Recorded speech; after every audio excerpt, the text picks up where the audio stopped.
오늘 5월 가정의 달을 맞이해서 우리 특별히 가정을 위해서 기도하는 우리가 믿음으로 하나 되는 가정이다라는 제목 아래 올해 표를 세웠습니다. 함께 기도의 제목으로 삼을 것, 또 지금 함께 기도할 것이 바로 가족 구원을 위한 기도입니다. 반주 한번 해주시고요. 합심으로 이 시간에 기도하겠습니다. 세 가지를 놓고 기도하는데 온 가족이 다 예수 믿고 구원받게 해달라고, 하나님 불쌍히 여겨달라고 첫 번째. 두 번째는 하나님 우리의 자녀들이 믿음으로 세워지는 귀한 자녀들 될 수 있도록 하나님 믿음의 축복 달라고요. 세 번째는 하나님 우리 가정 경제를 붙들어 주셔서 사업과 직장, 또 모두가 맞벌이하는 부부도 많은데 직장을 붙드시고 자녀들의 진학과 취업 그리고 사업에 대해서 하나님 은혜 주시고 복 주시기를, 열어주시기를, 영육이 잘 되게 하시기를 오늘 이 시간에 우리 합심으로 우리 하나님 앞에 기도하며 나아가겠습니다.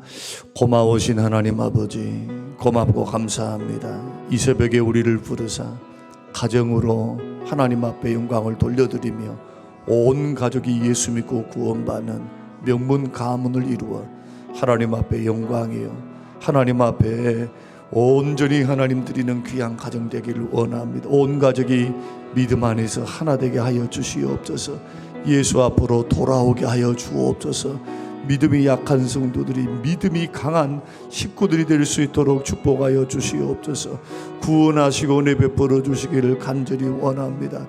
내 아버지여, 이 시간에 기도합니다. 우리 자녀들이 하나님 믿음의 굳건히 설 수 있도록 축복하여 주시고 믿음의 대를 이루어갈 수 있는 믿음의 축복을 주시옵고, 하나님 사업과 직장의 복을 주셔서 가정 경제를 붙들어 주시고 물질로 어려움 당하지 않도록 하나님 드리며 베풀며 섬기며 나누며 살 수 있도록 축복하시고 은혜를 베풀어 주시기를 간절히 바라고 원합니다.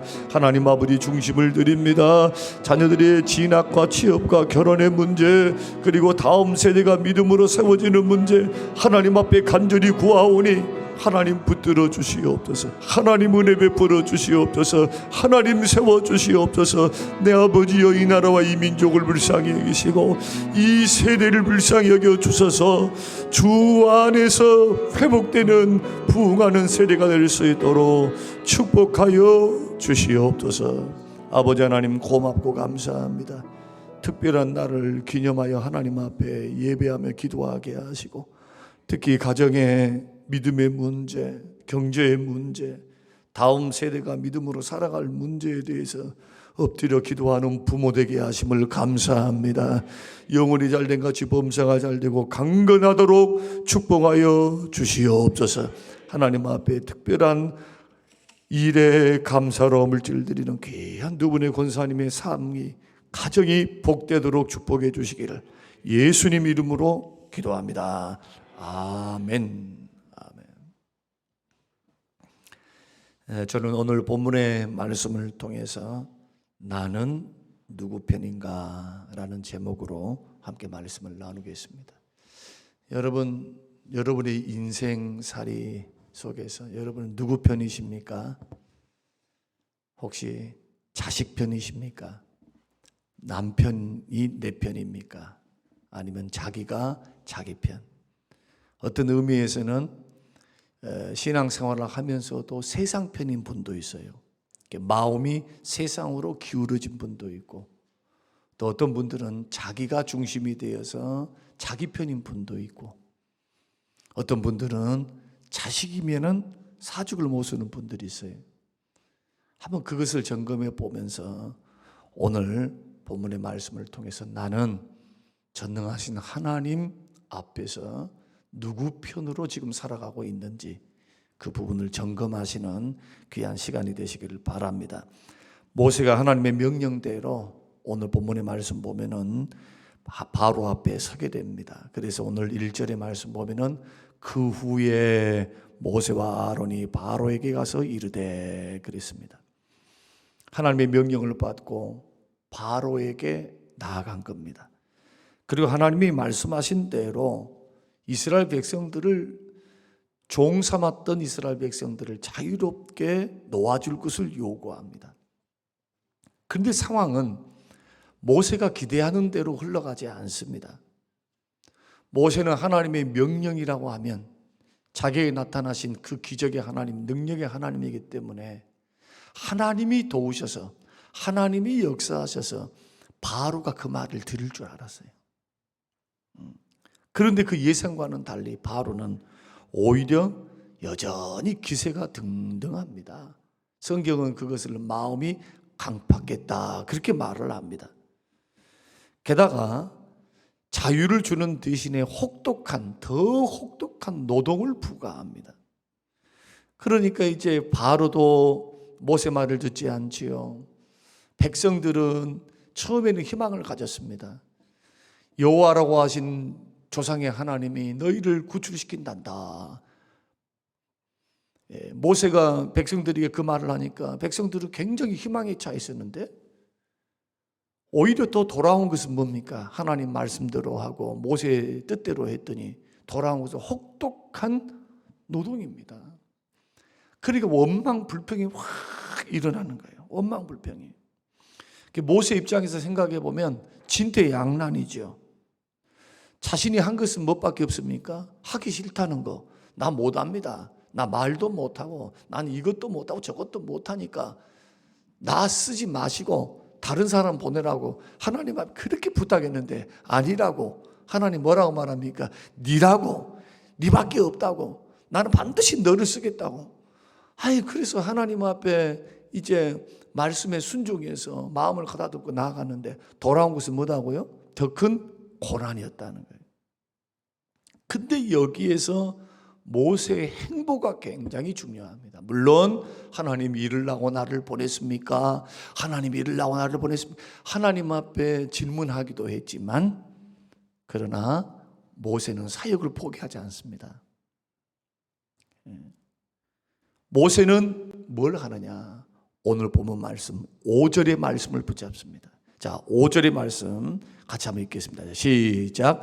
그 후에 모세와 아론이 바로에게 가서 이르되 이스라엘의 하나님 여호와께서 이렇게 말씀하시기를 내 백성을 보내라. 그러면 그들이 광야에서 내 앞에 절기를 지킬 것이니라. 그래, 모세는 거부하고 백성들은 원망하는 상황 속에서 모세가 할 수 있는 일이 하나도 없었어요. 예를 들어서 바로에게 협상을 한다든지, 협상도 대등한 상태 속에서 협상이 되는 거지. 노예살이 하고 있으면서 무력도 없는 사람, 가진 것이 없는 사람이 어떻게 협상을 할 수 있겠습니까? 협상되지도 않아요. 무력으로 또 봉기해서 우리가 이집트의 군대와 더불어서 싸우겠다라고 하는 무장투쟁을 할 수도 없는 그러한 상황에 처한 사람이 누구냐 하면은 모세입니다. 그래서 모세가 할 수 있는 일 하나도 없어요. 그래서 모세는 뭘 했습니까? 자기 자신의 실력도 자기 자신의 능력도 하나님 이외에 자기가 의지할 것이 하나 없어요. 할 수 있는 것이 하나도 없어요. 그러니까 자기가 무엇을 해야 하는가를 생각하지 않는 겁니다. 내가 뭘 해야 되지? 할 수 없다니까요. 능력도 없고 실력도 없고 바로를 이겨 먹을 수 있는 방법도 없고 백성들의 원망을 잠재울 수 있는 힘도 없어요. 왜? 바로가 들어줘야만 백성들의 원망이 그치지 않겠습니까? 그래서 모세가 했던 것은 딱 하나입니다. 그것은 뭐냐? 하나님께서 자기에게 어떤 약속을 하셨는가? 하나님이 자기에게 어떤 약속을 하셨는가? 5절 말씀 보니까 너 가서 바로에게 이렇게 말해라. 내 백성을 보내라. 그러면 그들이 광야에서 내 앞에 절기를 지킬 것이니라 하셨다. 이렇게 이야기를 해라. 그러니까 이 모세가 바라볼 수 있었던 것은 약속인데, 하나님의 약속인데, 이 약속의 핵심이 뭡니까? 하나님이 구출시키겠다는 거예요. 출애굽시키겠다는 거예요. 그래서 바로에게 좋은 말로 하나님께서 말씀하는 겁니다. 너 쉽게 말하면 이런 말이에요. 하나님께서 내가 섬기는 하나님이 내 백성 보내래. 하나님 앞에 광야에 나가서 예배 드려야 되니까 보내라고 하신다. 그러면 모세 입장에서는 두 가지 결단밖에 없어요. 상황이 아무리 불리하게 돌아가고 힘들게 돌아가도 하나님은 약속하셨으니 하나님이 하실 거다. 그러니까 하나님의 약속을 붙들고 하나님이 어떤 일을 행하실까를 기대하며 기다리는 거예요. 자, 우리의 믿음이란 뭐냐? 저와 여러분들은 지금 신앙생활을 하고 있습니다. 많은 사람들은 믿음을 신앙이라고 하는 것을 하나님을 인정하는 거다. 나는 예수님이 3일 만에 죽었다가 부활하신 것을 인정해 주는 것이 믿음이라고 생각합니다. 그러나 믿음은 한 차원 더 나아갑니다. 믿음이란 뭐냐? 그 하나님을 믿고 따라가는 게 믿음이에요. 그러니까 주님을 따라가는 게 믿음이에요. 믿음과 순종은 하나이지 둘일 수가 없어요. 믿으니까 순종이 따라오는 거예요. 그래서 참다운 구원의 믿음은 반드시 순종을 동반하게 되어 있습니다. 로마서와 야고보서가 늘 우리에게 교훈을 주는 말씀은 안 믿는 성도들, 안 믿는 자, 믿음 없는 자들에게는 예수 그리스도 믿음을 강조하고, 예수를 믿는데 2년, 3년, 4년, 5년, 10년이 됐는데 믿는다는 그 배짱 부리면서 순종의 길을 걸어가지 않을 때는 야고보서 말씀을 통해서, 야고보서는 잘 믿는 사람들이 신앙이 방만해지고 나는 예수 믿고 구원받았으니 나는 순종할 필요 없어, 순종할 필요 없다고 말할 수 있는 사람 누가 있어요? 그러나 다 순종해야 된다 그래. 그런데 문제는 신앙이 안일해져서 점점 순종의 길에서 벗어나는 겁니다. 어찌 그런 믿음이 살아있는 믿음이겠는가? 행함이 없는 믿음은 죽은 믿음이다. 그렇게 책망하면서 행함 없는 믿음이 어떻게 자기 영혼을 구원할 수 있겠는가? 그렇게 책망하는 겁니다. 행위로 구원받는다는 말이 아니죠. 참다운 믿음은 반드시 주님 오실 그날까지, 내가 천국 가는 그날까지 믿음을 지키는 거예요. 어떤 믿음? 순종하는 믿음으로. 물론 성령께서 우리를 붙드사 순종의 길 갈 수 있도록 은혜 주시고 힘 주셔서 순종의 역사를 이루시지만 우리 자신들도 깨어 있어 우리가 이런 부분들을 바라보며 걸어가야 돼요. 여러분, 믿음 있다는 거 하나님 인정하십니까? 믿습니까? 하나님 살아계신 믿습니까? 나의 삶을 역전시킬 그 하나님의 능력을 믿습니까? 그렇다면 상황이 아무리 불리하게 돌아간다 할지라도 여러분이 레마로 하나님 말씀의 약속을 딱 받았다면 그 말씀 붙들고 하나님이 나를 통해서 무슨 일을 하실까? 하나님께서 약속하신 그 약속을 어떻게 이루어 가실까를 기대하며 나아가는 것이 바로 믿음이다. 이걸 바라보는 게 믿음이에요. 그래서 모세는 바로 앞에서 뭘 봤을까? 곰곰이 묵상해 보세요. 40살 있을 때는 공주의 아들이었습니다. 지위도 있었습니다. 지식도 있었습니다. 젊음도 있었습니다. 패기도 있었습니다. 의협심도 있었습니다. 애국심도 있었습니다. 그러나 80세 된 노인된 이 모세는 더 이상 자기에게 남아있는 게 하나도 없어요. 그러니까 바로가 오히려 자기의 하나님의 명령을 거부하고 자기의 말을 들어주지도 않고 더 혹독한 노동을 시키고 더 괴롭고 못 살게 하니까 이 모세의 마음에 찾아온 것은 처절한 무능감 아니겠습니까? 무능. 자기의 무능을 보는 거죠. 그래서 5절의 말씀, 그가 의지하고 바라볼 수 있는 최고의 방법이 하나밖에 없는 거예요. 하나님이 도우셔야만 이 일을 할 수 있다. 그래서 첫 번째 10가지 재앙 가운데 첫 번째 재앙을 필두로 해서 첫 번째, 두 번째, 세 번째, 네 번째, 다섯 번째, 횟수를 더해가고 하나님을 기적적으로 체험이 더해가면 더해갈수록 모세에게 뭐가 생기느냐? 마음에 담대함이 생깁니다. 여러분, 신앙생활은요, 하나님을 경험치만큼, 하나님을 만나는 경험, 체험하는 경험치만큼 담대해지고 믿음이 성장합니다. 하나님은 우리를 어떻게 인도하시느냐? 날마다 삶 속에 간섭하시면서 체험시켜요. 하나님이 살아계심을 보여주시면서 우리를 인도해 가세요. 그러나 그 살아계신 하나님을 체험하는 그 감도, 영적인 민감도는 사람들마다 다 달라요. 무딘 사람이 있고, 영적으로 깨어있는 사람이 있고, 영적으로 성령께 민감한 사람이 있고, 아주 무딘 사람들이 있어요. 그러나 동일한 건 뭐냐? 하나님은 지금도 살아서 역사하시고 인생 속에 간섭하시며 주권적으로 우리를 인도해 가신다. 그것을 발견하는 그 기쁨. 아, 하나님이 하셨네. 이 일을 하나님이 역사하셨네. 하나님이 도우시고 계시네. 주님이 응답하시네. 성령께서, 내 안인 성령께서 기뻐하시네.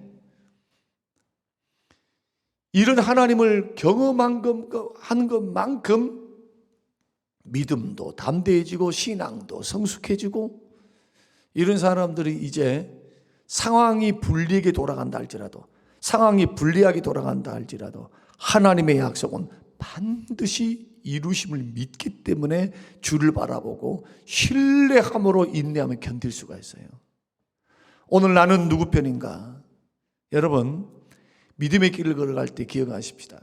교회 일이 됐든 여러분의 인생과 자녀 일이 됐든, 사실은 정말 미안한 말이지만 하나님께서 우리를 도우실 때, 하나님께서 우리를 도우실 때 반드시 이루어질 것을 믿는 것은 예수 믿는 믿음의 사람들이 해야 할 첫 번째 생각입니다.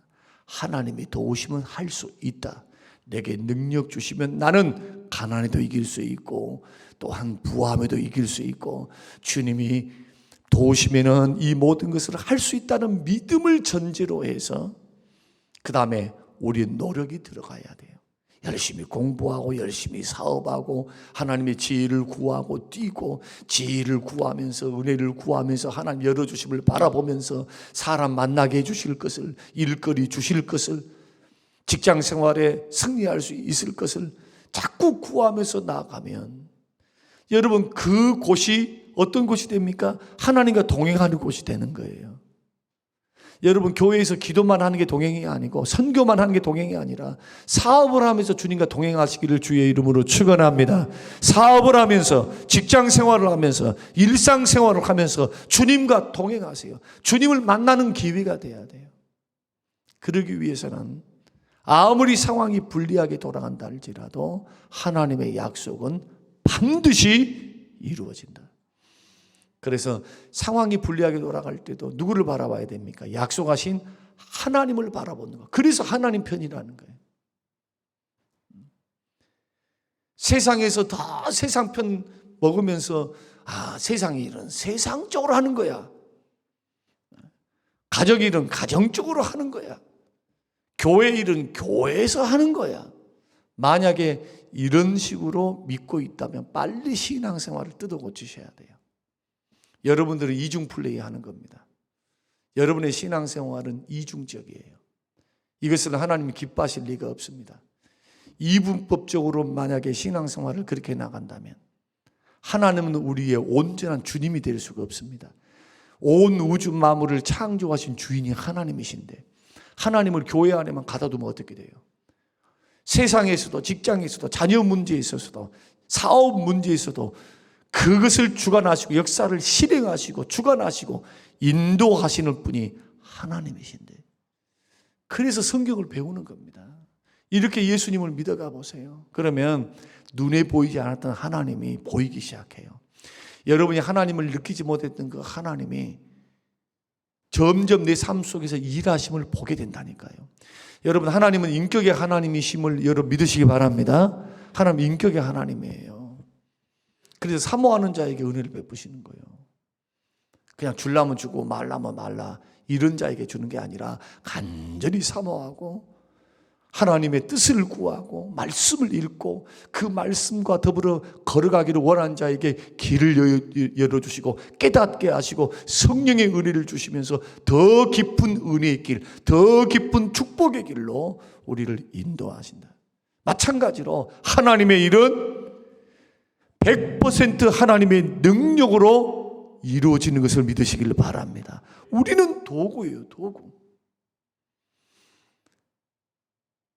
저는 이찬수 목사님을 최근에 또 여러 루트를 통해서 제가 보면서 하나님을 경외하고 두려워하는 목사님의 모델이 저분이구나. 설교 유능하게 잘하는 목사님도 보았고, 제자 훈련 잘하는 목사님도 보았고, 그리고 여러 일들을 잘하는 목사님들 많이 봤어요. 그런데 그 목사님들 중에 다 그렇지는 않겠지만 정말 하나님을 두려워하고 하나님 앞에 살기를 몸부림치고 그 하나님 앞에 자기의 인생과 삶을 결단하면서 깨어 있으면서 그렇게 살라고 몸부림치면서 목회하는 목사님, 말씀대로 살라고 노력하는 목사님, 저는 이 시대 안에 그런 목사님이 계시다는 것에 대해서 얼마나 감사한지 몰라요. 얼마나. 여러분, 하나님의 일은 하나님의 능력으로 합니다. 하나님이 하십니다. 우리는 도구입니다.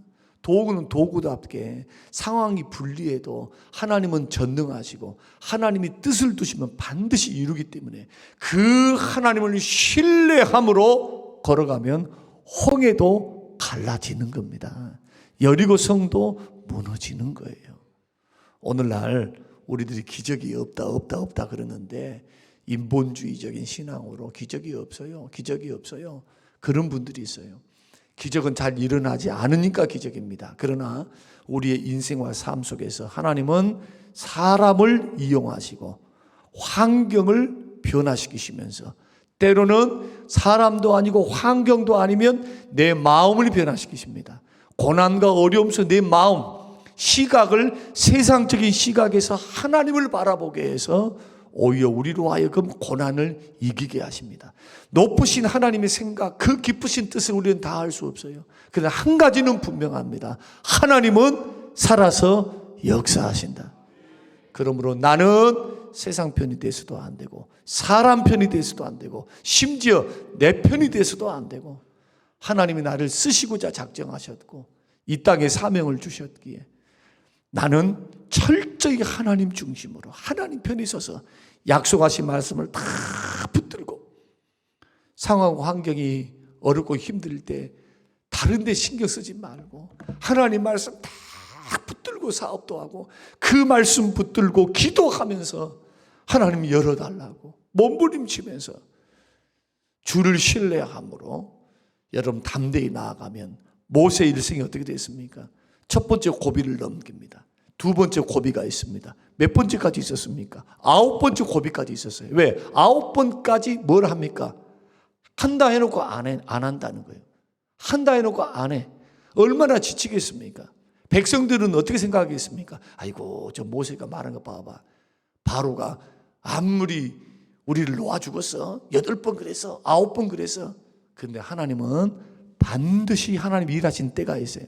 내일 모레 왜 10가지 재앙인가? 왜 하나님은 기다리셔야만 했는가? 왜 하나님은 한꺼번에 그냥 장자를 다 죽여버려가지고 그냥 한꺼번에 해서 가나안 땅 보내버리시지 왜 그렇게 질질 끄셨을까? 그 이유에 대해서 설명드릴 텐데 하나님은 하나님이에요. 믿습니까? 사람이 아니고 하나님은 하나님이다 이거예요. 하나님은 절대로 손해보지 않습니다. 그런 의미에서 우리는 하나님 편에 서서 여러분 인생과 삶을 경영하시고 가정을 세워나가시는 우리 모든 신실한 주의 백성들이 되시기를 주님의 이름으로 축원합니다. 고마우신 하나님 아버지, 은혜와 사랑을 고맙습니다. 하나님께서 주시는 귀한 말씀을 우리가 대해야 합니다. 우리는 누구 편인가? 세상 편인가? 내 능력 편인가? 하나님 편인가?